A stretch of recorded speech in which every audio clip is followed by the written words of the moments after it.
खुली आंखों से देखे सपने को कोई ठिकाना ना मिला। जब बात हो फैशन शो की तो कोई परवाना ना मिला। जी हाँ, बात हो रही है फैशन शो की। नमस्कार दर्शकों, मैं हूं भूपेश कालरा और आप देख रहे हैं प्रातः दर्पण न्यूज़। दर्शकों, एक बेहद खास कार्यक्रम आज हम लेके आए हैं आपके लिए। हमारे शहर में फैशन शो की बाढ़ सी आई हुई है। किसी को शायद ये अंदेशा भी नहीं कि फैशन शो और ब्यूटी पेजेंट में अंतर क्या होता है। कई लोग फैशन शो के नाम पे बस प्रतिभागियों को बुलाते हैं, रजिस्ट्रेशन कराते हैं और उनको मंच नहीं दे पाते। ये हमारे शहर का दुर्भाग्य है, क्योंकि शहर में बहुत सी प्रतिभाएं ऐसी छुपी हुई हैं।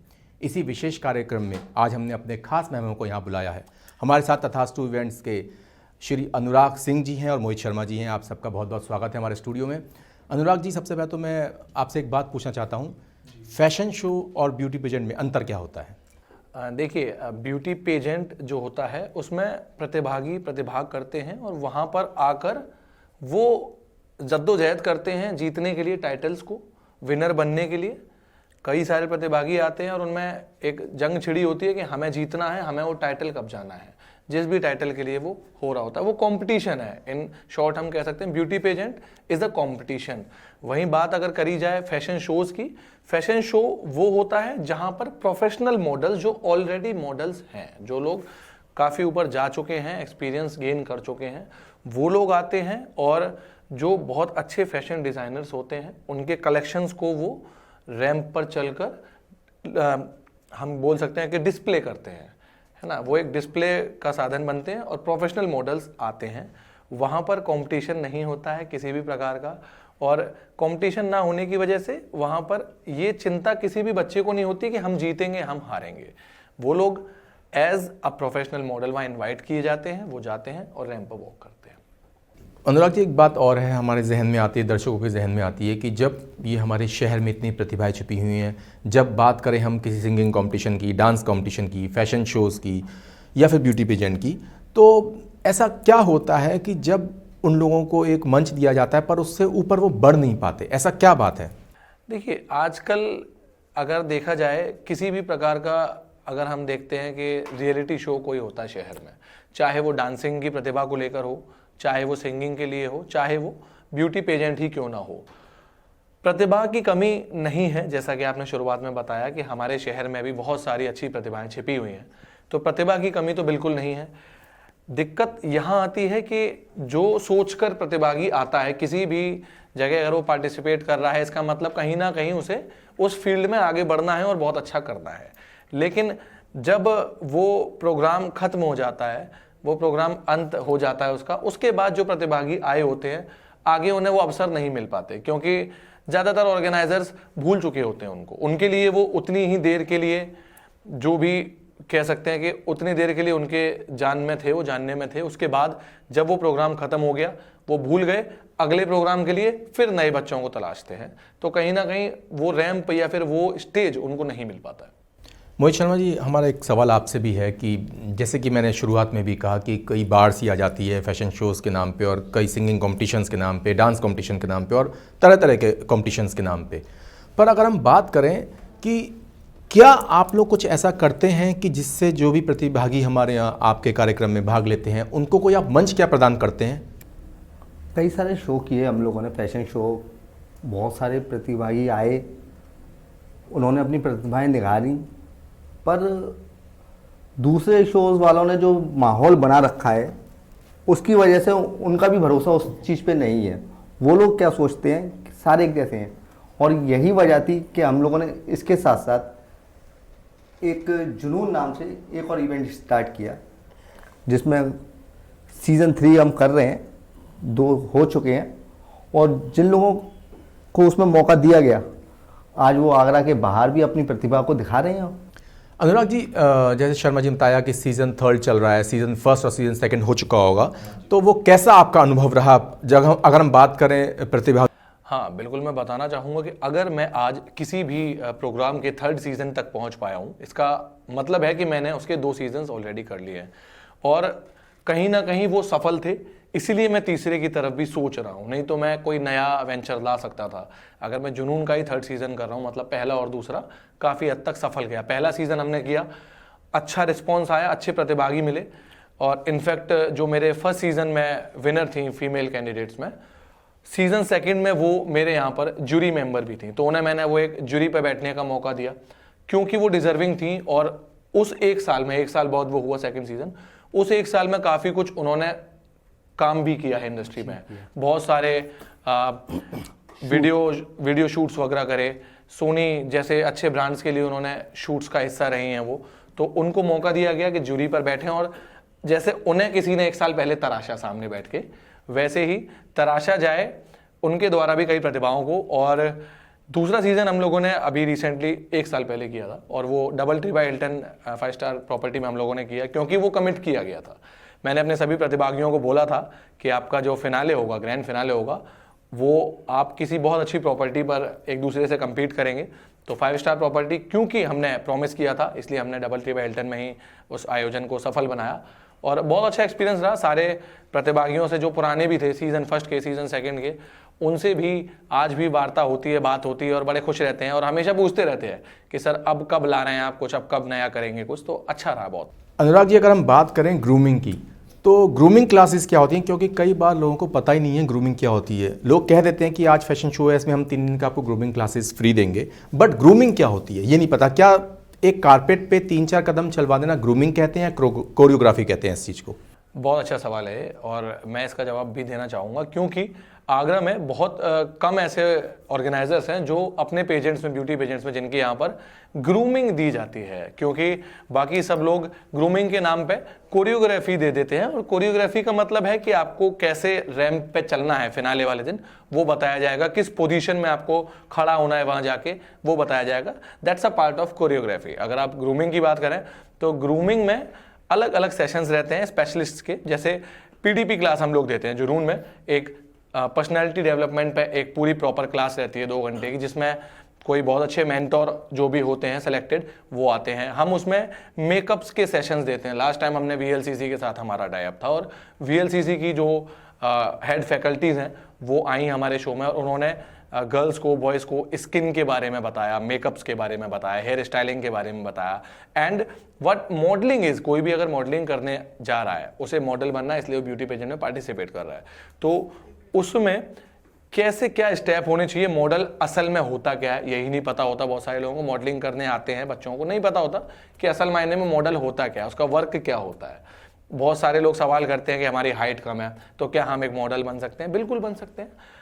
हाइट कम होना या फैटी होना या बहुत स्किनी होना, ये बिल्कुल भी प्रॉब्लम नहीं होती टू बिकम अ मॉडल। अच्छा, आपने एक बात बताई दर्शकों, मैं आपको बता दूं, यहाँ कई बार हम लोगों के इल्यूजन होता है, एक भ्रम होता है कि अगर कोई किसी की शॉर्ट हाइट है कोई, या कोई फैटी है, तो वो शायद मॉडल नहीं बन सकता। बहुत ही खुशखबरी आप सब दर्शकों के लिए कि अनुराग जी बता रहे हैं कि शॉर्ट हाइट होना और फैटी होना, ये मॉडलिंग अगर आप कैरियर चुनना चाहते तो उसमें कोई बाधा नहीं है, कोई ऑब्स्टेकल नहीं आ सकता, ऐसा बता रहे हैं। लेकिन हमने अनुराग जी ज़्यादातर जो सुना है, जो दर्शकों को भी बता दें, जो सुना है कि भाई एक मॉडल की एक अच्छी हाइट होनी चाहिए, उसका एक अच्छा एक बॉडी स्ट्रक्चर होना चाहिए, तो ऐसा क्या मतलब, इस बारे में आप बताएं। मैं एक बहुत छोटा सा एग्जांपल देके बताऊंगा आपको। मॉडलिंग क्या होती है, देखिए, मॉडल रनवे मॉडल होता है, वहाँ हाइट बहुत अच्छी होना जरूरी है, क्योंकि उनको रनवे पे से वॉक करना है। जो रेड कार्पेट पे चलते हैं, हाँ, जो वॉक करते हैं, जैसा मैंने आपको बताया, जो फैशन शोज होते हैं वो रनवे मॉडल्स करते हैं, और रनवे मॉडल्स कैट वॉक करते हैं, है ना। वहाँ पर वो ड्रेसेस डिस्प्ले करते हैं, मेकअप्स डिस्प्ले करते हैं, या फिर एक्सेसरीज भी डिस्प्ले करते हैं, जो भी डिजाइनर या एक्सेसरी वाले आर्टिस्ट होते हैं उनकी। दूसरा पार्ट पे आते हैं, मॉडलिंग का सेकंड पार्ट। एक मॉडल दूसरा कौन होता है, जैसे हम कोई भी एडवर्टाइजमेंट देख रहे होते हैं टीवी पे। अब हम बहुत सारे एडवर्टाइजमेंट देखते हैं जहाँ पर जो सामने डिस्प्ले हो रहे होते हैं वो कई बार कम कद के भी होते हैं, कई बार फैटी भी होते हैं। जैसे बहुत स्लिम सोना, स्लिम बेल्ट और ये सब जो विज्ञापन आते हैं टीवी पर, वहाँ पर एक बहुत फैटी इंसान दिखाया जाता है, फिर एक बहुत फिट इंसान दिखाया जाता है कि पहले हमें। तो मॉडल वो दोनों हैं। देखिए, मॉडल जो फिट वाले हैं वो भी कहलाएंगे, और मॉडल जो फैटी वाले हैं वो भी कहलाएंगे, क्योंकि वो भी वहाँ पर उस प्रोडक्ट को सेल आउट करने के लिए, उसके लिए वर्क कर रहे हैं। तो प्रोडक्ट बेसिस मॉडलिंग जो होती है, वहाँ पर बिल्कुल भी ऐसा नहीं है कि आपको बहुत हाइटेड होना ज़रूरी है या बहुत फेयर होना ज़रूरी है कॉम्प्लेक्शन में, बिल्कुल भी ऐसा नहीं है। तो बच्चे ये ना सोचें कि जो बहुत मन होता है लेकिन कहीं ना कहीं कतराते हैं कि मेरी हाइट कम है, मैं नहीं कर पाऊंगी, या फिर मेरा स्कोप ही नहीं है, तो ऐसा बिल्कुल ना सोचें। रनवे मॉडलिंग की अगर हम बात करते हैं तो वहाँ पर आपकी हाइट होना ज़रूरी है। अगर बात करते हैं डिस्प्ले मॉडलिंग की, जहाँ पर आप डिस्प्ले कर रहे हैं किसी प्रोडक्ट को, वहाँ बिल्कुल भी आवश्यक नहीं है। तो दर्शकों, पर इसका मतलब ये नहीं है कि अगर कोई फैटी है तो सोचे कि मैं मॉडल बन सकता हूँ। हमें अपने शरीर का तो ध्यान देना ही देना है। हम एक स्वस्थ जीवन अगर जीना चाहते हैं तो एक हमारा एक अच्छा स्वास्थ्य होना चाहिए, उसके लिए हमें फिट रहना बहुत ज़रूरी है। साथ साथ मोहित जी एक बात बताइए कि जुनून का जो आपका एक्सपीरियंस था पिछले 2 सीजन्स में, तीसरा सीज़न आया, तो आपको क्या लगता है, क्योंकि जहाँ तक हमने सुना कि अतरंगी रे एक फिल्म आई थी, तो उसमें भी जो कास्टिंग हुई थी वो आप लोगों ने यहाँ से कुछ अपने जो स्टूडेंट्स थे, आपके मॉडल्स थे, उनको आपने वहाँ पे अक्षय कुमार के साथ उन्होंने शूट किया, तो उस बारे में कुछ बताएं। अभी एक कास्टिंग आई थी, मूवी आ रही थी अपनी अतरंगी रे। इसमें जिन मॉडल्स ने हमारे यहाँ वॉक किया था, जिन लोगों ने हमारे यहाँ आए थे, जो पार्टिसिपेट किया था, जिन लोगों ने, हम लोगों ने उन लोगों को वहाँ पे पहले वर्क दिलाया, काम दिलाया, और उन लोगों को पेड वर्क था, वो जो वर्क था पेड था।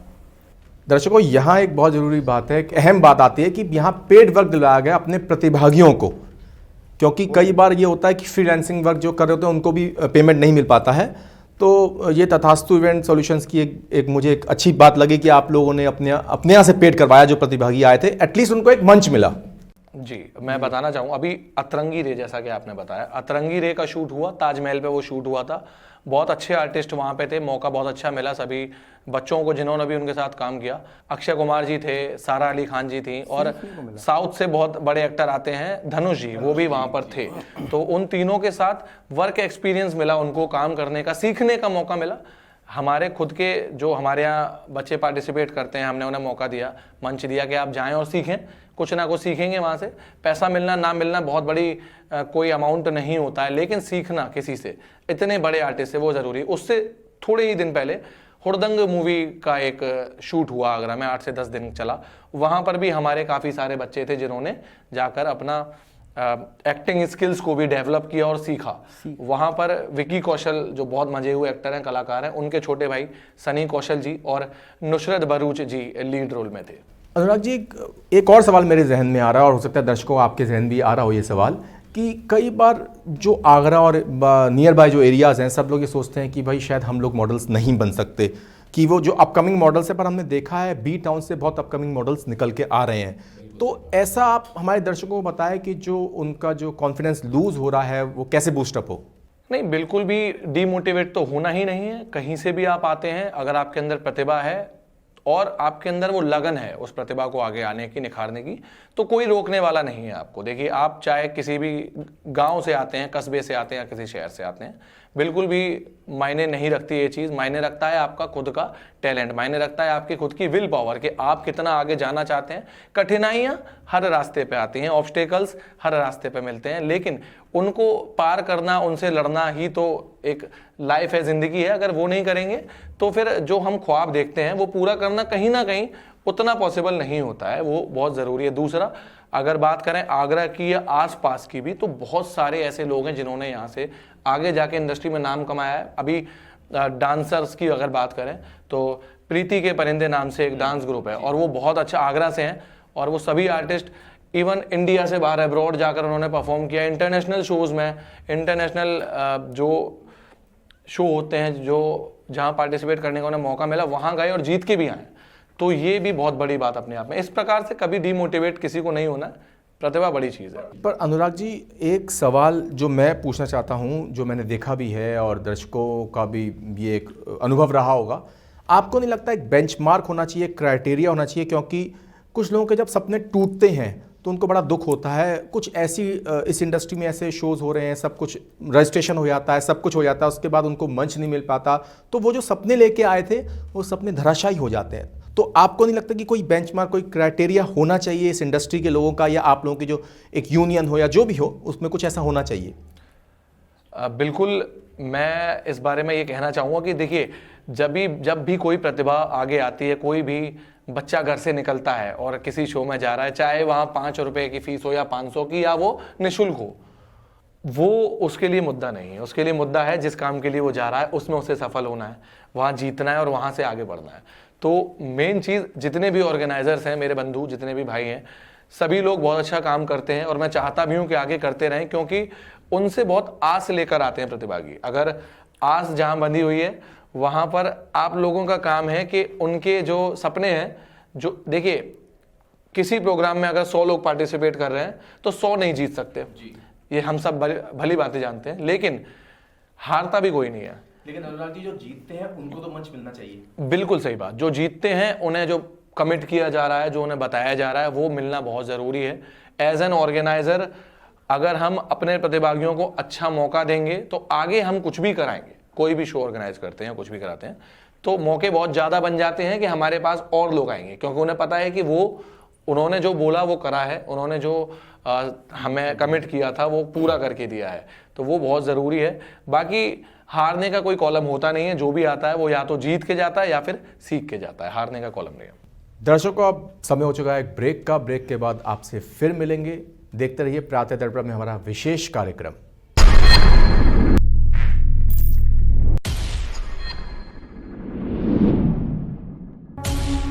भ्रष्टाचार हो या हो अपराध ज्यादा, अब हर बात का होगा खुलासा। सरकारी कार्यशैली की खोलनी हो पोल या फिर किसी मामले में हो बड़ा झोल, देखिए सरकारी कार्य प्रणाली और सिस्टम की पोल खोलता प्रातः दर्पण न्यूज का सनसनाता सेगमेंट खुलासा।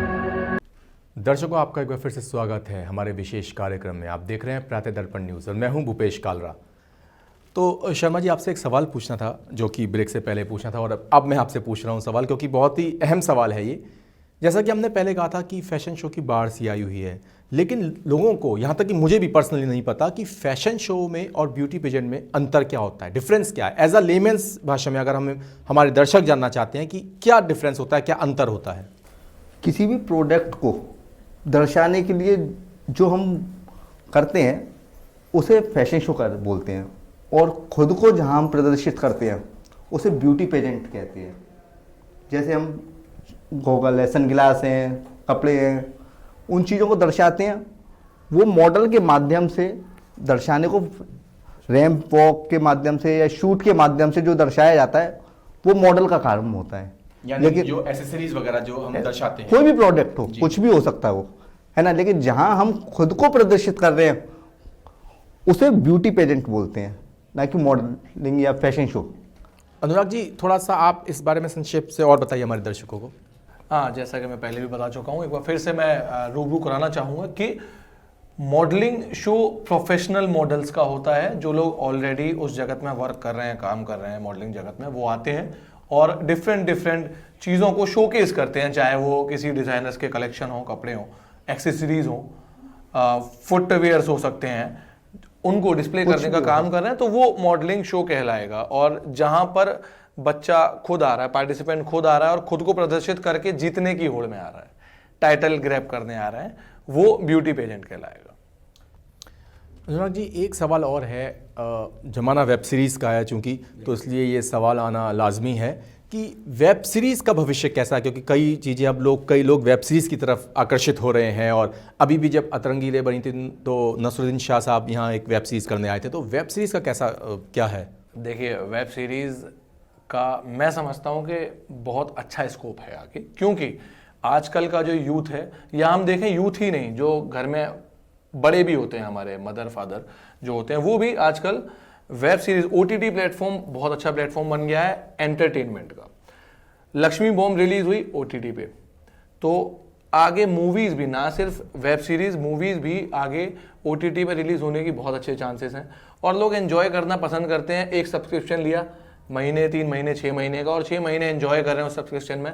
अलग अलग टिकट लेकर नहीं जाना थिएटर, हर बार अलग नहीं लेना पड़ रहा है, एक बार किया और उसके बाद जो कुछ भी आ रहा है उस समय में उसको वो एंजॉय कर सकते हैं। आपने अभी जिक्र किया, नसरुद्दीन शाह थे यहाँ पर, द डॉटर जो वेब सीरीज बन रही थी, उसमें एक छोटा सा किरदार था मेरा, तो वहाँ मुझे मौका मिला नसीर सर के साथ काम करने का, और बहुत वर्सेटाइल एक्टर है, बहुत अच्छा लगा, उनसे सीखने को मिला। तो क्योंकि वेब सीरीज़ एक बहुत अच्छा मंच है, आगे कलाकारों के लिए एक बहुत अच्छा मौका है अपने हुनर को, अपनी प्रतिभा को दिखाने का। जो आर्टिस्ट होते हैं, एक्टर्स होते हैं, चाहे वो जूनियर आर्टिस्ट हों, चाहे वो फीचर आर्टिस्ट हों, उनके लिए एक बहुत अच्छा प्लेटफॉर्म। अगर वो चाहते हैं कैरियर बनाना और एक्टिंग में और उन्हें चांसेस मिलते हैं। वेब सीरीज को आज से पहले मैं समझता हूं देखा जाता था कहीं ना कहीं एक गलत निगाह से, क्योंकि ऐसा कई सारी ऐसी, मैं नाम नहीं लेना चाहूंगा, बहुत सारी एप्लीकेशंस हैं जहां पर वेब सीरीज होती हैं, एडल्ट वेब सीरीज ही ज्यादातर वो लोग रन करते हैं अपने एप्लीकेशंस के माध्यम से, और यूथ जो है, बहुत सारा यूथ वहां पर आकर्षित होता है, उनको एंजॉयमेंट लगता है, एंटरटेनमेंट होता है, इसलिए वो उसकी तरफ जाते हैं। इसीलिए कई लोग वेब सीरीज को ही गलत समझने लग गए, जबकि आज की अगर बात की जाए तो बड़े बड़े आर्टिस्ट वेब सीरीज कर रहे हैं। अक्षय कुमार जी ने भी एक वेब सीरीज साइन की है, तो और बहुत अच्छे अमाउंट में की है। तो ऐसा नहीं है कि वेब सीरीज गलत है, चुनाव करना आपके हाथ में है कि आप किस तरफ जाते हैं। ये बहुत अहम बात है कि चुनाव करना, हम किस रास्ते पे जा रहे हैं और कहाँ पे हम जा रहे हैं, ये चुनाव करना बहुत ज़रूरी है। साथ साथ आप अनुराग जी, मैंने सुना है कि आप सिंगिंग भी करते हैं, आपका डांसिंग में भी शौक रहा है, तो चलते चलते हमारे दर्शकों के लिए 2 लाइनें हो जाएं। देखिए सर, बहुत आपने आर्टिस्ट जगा दिया है, ऐसा कह सकते हैं हम। और मेरा इस फील्ड में या फिर मैनेजमेंट इंडस्ट्री में आने का, इवेंट मैनेजमेंट में, एक बहुत बड़ा कारण ये था कि मैं खुद आज से जब 10-12 साल पहले, जो मेरी स्कूल डेज हुआ करते थे या फिर मैं कॉलेज के एक नए उसमें था, तब मैं सिंगिंग करना पसंद करता हूँ, डांसिंग करना पसंद करता था तब, और एंकरिंग भी करता हूँ। तो काफ़ी चीज़ें हैं। उस वक्त मंच नहीं होते थे बहुत सारे, जैसे आज आपने कहा बाढ़ आ गई है, उस समय बाहर तो छोड़ो, अब कुआं भी नहीं होता था जिसमें हम जा सकें, बहुत छोटे। जैसे मुझे भी याद है, जब मैं स्कूलिंग कर रहा था, भारत विकास परिषद की तरफ से एक inter level, state level singing competition हुआ करते थे, उसमें मैंने भी प्रतिभाग किया था, और ऊपर वाली दया से मुझे अच्छा एक वहाँ पे सेकंड रैंक मिली थी। तो क्यों ना हमारे दर्शकों के लिए एक चलते चलते 2 लाइनें हो जाएं। जी बिल्कुल करना चाहेंगे, और एक मोटिवेशन लेवल को इंक्रीज करते हुए हम चाहेंगे कि देखिए, दर्शकों से एक बार जाते जाते मैं यही कहना चाहूंगा कि कभी भी डिमोटिवेट नहीं होना, अपने हुनर को पहचानना है और आगे खुद से आना है। इंतजार मत कीजिए कि कोई आपको बुलाएगा, आप खुद जाएं, खुद देखें चीजें। जैसे आपको दिखता है कि कुछ आयोजन हो रहे हैं शहर में, कुछ प्लेटफॉर्म जहां मिल सकता है वो दिख रहा है, तो आप खुद से जाएं। और जैसा कि सर ने बोला, सर भी बहुत अच्छा नहीं, हाँ, हम चाहते हैं कि दर्शक आपको सुने, मैं तो आपका साथ दे दूंगा। चलिए, तो 2 लाइन गुनगुना लेते हैं। पुराना गीत है और बहुत अच्छा गीत है, याद आता है मुझे अभी। हमको मिली है आज ये घड़ियां नसीब से, जी भर के देख लीजिए हमको करीब से, आंखों से फिर ये प्यार की बरसात हो न हो, शायद फिर इस जन्म में मुलाकात हो न हो, लग जा गले से। Well, thank you so much. बहुत बहुत शुक्रिया आपका दर्शकों। बहुत शुक्रिया हमारे सर। साथ तथास्तु इवेंट सॉल्यूशन से अनुराग जी और शर्मा जी हमारे साथ हैं। आप लोग हमारे स्टूडियो में आए, आपका हृदय से धन्यवाद। बहुत बहुत शुक्रिया।